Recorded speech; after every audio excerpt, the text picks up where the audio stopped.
I'm Reuters columnist James Saft. A few days into corporate reporting season, and so far, earnings look pretty good. Helped in part by the fact that expectations for overall growth is a low 2.4%. One thing we can definitely expect to see is that some companies who report disappointing earnings are going to blame it, at least in part, on the fiscal cliff and uncertainty, saying that they and their clients didn't spend money and couldn't make investments because they didn't know where the cards were going to fall. Undoubtedly, for some of these companies, this is true. But for a lot, it's just another 100-year storm, the kind of thing that gets blamed on time and again. The bigger issue, I think, is where profit growth is going to come from across the economy if we don't see stronger growth.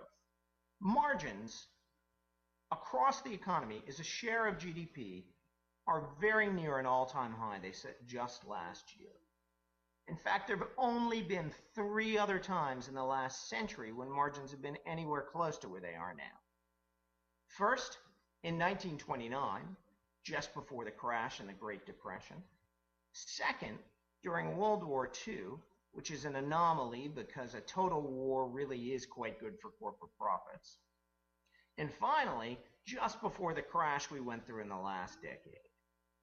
I'm not sure I expect either a war or a crash, but I do think that this argues strongly that we're not going to see companies squeezing more profits out of the top line revenue they've got now.